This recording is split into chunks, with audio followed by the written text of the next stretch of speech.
សេចក្តីប្រកាសព័ត៌មានស្តីពីផលប៉ះពាល់តំបន់ស៊ីវិលការស្លាប់របួសពលរដ្ឋនិងទុក្ខលំបាកប្រជាពលរដ្ឋភៀសឹកពីអំពើឈ្លានពានរបស់ភាគីថៃលើដែនអធិបតេយ្យកម្ពុជាក្រសួងមហាផ្ទៃនៃរាជរដ្ឋាភិបាលកម្ពុជាសូមជម្រាបជូនសាធារណជនជាតិនិងអន្តរជាតិជ្រាបថាគិតមកដល់ព្រឹកថ្ងៃទី9ខែធ្នូឆ្នាំ2025នេះអំពើឈ្លានពានរបស់ភាគីថៃលើដែនអធិបតេយ្យកម្ពុជាដែលផ្ដើមឡើងជាថ្មីទៀតចាប់ពីថ្ងៃទី7ខែធ្នូមកនោះបានបណ្ដាលឲ្យប៉ះពាល់យ៉ាងខ្លាំងដល់តំបន់ស៊ីវិលជាច្រើនកន្លែងប្រជាពលរដ្ឋខ្មែរស្លាប់របួសបង្ខំចិត្តជម្លៀសបំផ្លិចបំផ្លាញហេដ្ឋារចនាសម្ព័ន្ធវត្តអារាមសម្បត្តិវប្បធម៌បេតិកភណ្ឌមនុស្សធម៌ជាតិនិងបង្អាក់សេវាសាធារណៈជាមូលដ្ឋាននានាដូចខាងក្រោម 1. ករណីស្លាប់និងរបួសមានប្រជាពលរដ្ឋស្លាប់ចំនួន7នាក់ក្នុងនោះ1នាក់នៅខេត្តព្រះវិហារ3នាក់នៅខេត្តឧត្តរមានជ័យនិង3នាក់ទៀតនៅខេត្តបន្ទាយមានជ័យចំណែកពលរដ្ឋរងរបួសធ្ងន់និងស្រាលសរុបគិតមកដល់ពេលនេះមានប្រមាណ20នាក់ដែលភាគច្រើនកំពុងសង្គ្រោះបន្ទាន់ដោយក្រុមគ្រូពេទ្យខេត្តនិងបញ្ជូនមកសង្គ្រោះបន្តនៅរាជធានីភ្នំពេញ 2. ករណីភៀសឹកនៅខេត្តព្រះវិហារមានប្រជាពលរដ្ឋភៀសឹកចេញពីឃុំចំនួន6នៃស្រុកជាំខ្សានសរុប1491គ្រួសារស្មើនឹងមនុស្ស5597នាក់បានមកស្នាក់នៅទីតាំងសុវត្ថិភាពរៀបចំដោយអាជ្ញាធរចំនួន8កន្លែងនៅខេត្តឧត្តរមានជ័យមានប្រជាពលរដ្ឋ3478គ្រួសារស្មើនឹងមនុស្ស11060នាក់បានជម្លៀសទៅកាន់ទីតាំងសុវត្ថិភាពចំនួន6កន្លែងនិងនៅខេត្តបន្ទាយមានជ័យមានប្រជាពលរដ្ឋចំនួន4567នាក់បានជម្លៀសទៅកាន់តំបន់សុវត្ថិភាពនិងតាមផ្ទះសម្បែងសាច់ញាតិ 3. ករណីបំផ្លិចបំផ្លាញហេដ្ឋារចនាសម្ព័ន្ធស៊ីវិលនិងបង្អាក់សេវាសាធារណៈជាមូលដ្ឋាន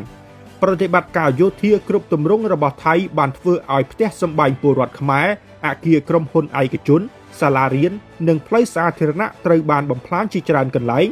ដោយសារគ្រាប់ផ្លោងនិងគ្រាប់ទម្លាក់ពីយន្តហោះ F-16 មានសាលារៀនទៅដល់238លើ260ទីតាំងក្នុងខេត្តឧត្តរមានជ័យបានបិទនិងផ្អាកការសិក្សាទាំងស្រុង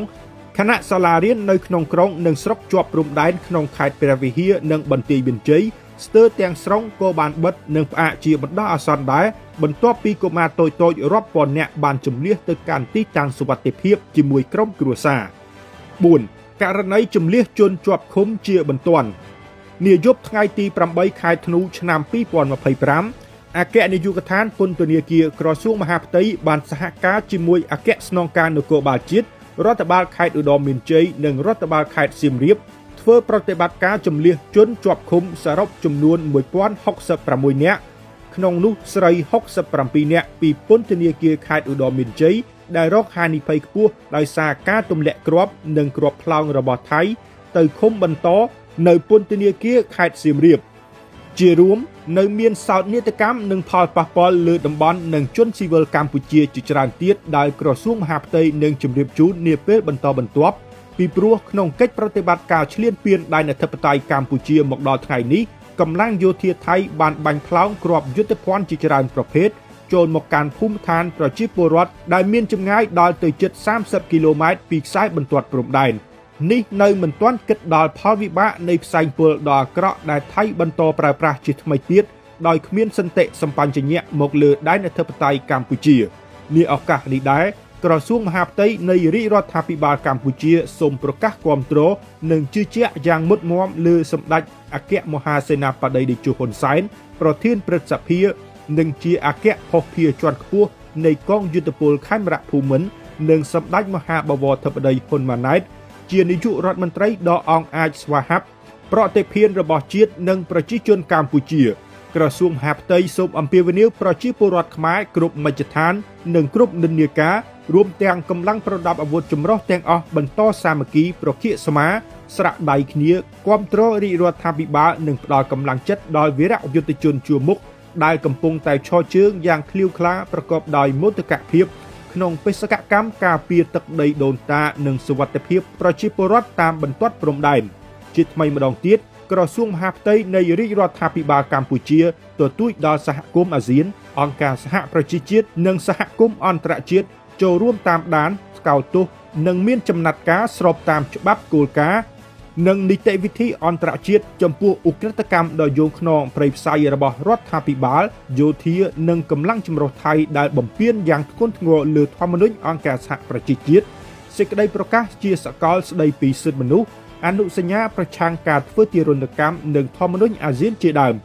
យើងទាមទារឲ្យភាគីថៃបញ្ឈប់អំពើអាក្រក់នេះជាបន្ទាន់ហើយងាកមកអនុវត្តឲ្យបានពេញលេញតាមបទឈប់បាញ់ជាពិសេសសេចក្តីថ្លែងការណ៍រួមស្តីពីកិច្ចព្រមព្រៀងសន្តិភាពកម្ពុជាថៃ